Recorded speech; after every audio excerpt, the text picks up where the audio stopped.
Hey everybody, today in our readings we get a really good, exhortation of what it looks like to be active and good disciples of the Lord, ones that truly follow the way of Jesus.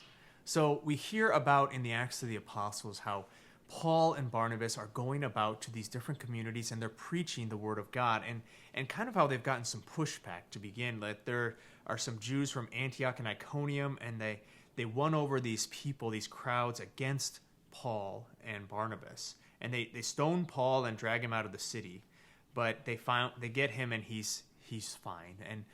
But right after that, it says that Paul continues to proclaim the good news to the city, and then they go to other cities and they strengthen the spirits of the disciples. So the first thing I think for us is this endurance in proclaiming the word.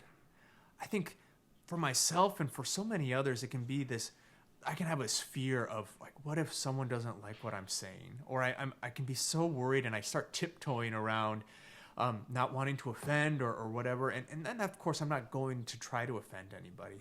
But I'm so worried about somebody not accepting the gospel. And it keeps me a lot of times from actually doing anything about it. But what they show us here is this sort of endurance and fortitude that doesn't depend on how people react. So yeah, they got they almost died trying to preach the word to these people. So the next day he just gets up and he goes and he starts preaching to other people. So endurance and faith, endurance and proclaiming the message, and allowing things to kind of wash over us sometimes when it doesn't go the way that we want it to, or where we're less than welcome by other people when we preach the gospel.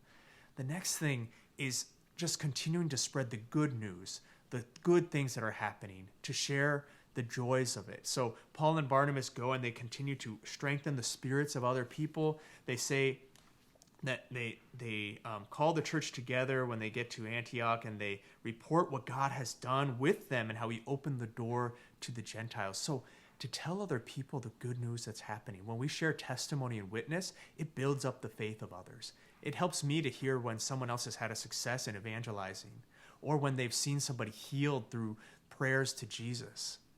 We have to continually share what the good things that God is doing in us and through us for the building up of the kingdom. And then finally, what Jesus says in the gospel is important for us. He says that he's giving us his peace. It's his peace that we go forth with. And we have to continually ask for it. I find I have to continually ask Jesus for his peace in all that I do. Otherwise, then it's all about me. It's all about me and how I can do this, how I can evangelize better, how I can heal this person or whatever I'm trying to do. But rather, I need to have the consolation of his spirit, his peace in me, that peace that nobody else can give. The peace that assures me that as long as I am going in the direction of trying to follow Jesus and look more like him and be like him and do what he's called me to do, that there are good things that I'll keep learning and growing. Maybe I'm not there yet. I probably won't ever be there fully. But with his peace working in me, I don't have to worry about it today. So let's ask the Lord today to help us to continue to grow in discipleship and to follow the example of the first apostles, so that we might each day continue to look more like him and be his presence to others in the world.